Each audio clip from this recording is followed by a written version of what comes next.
Enw fi Dyfan, wneud y cwrs AGCO Level 3 Diploma.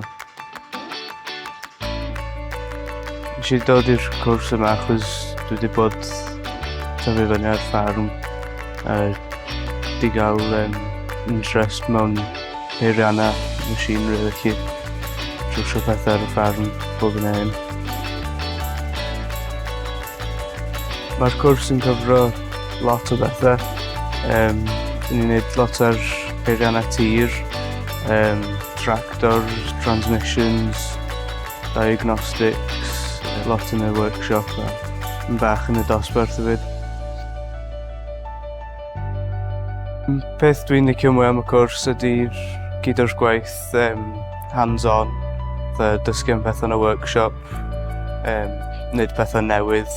Dio ddim i gyd yn y dosbarth.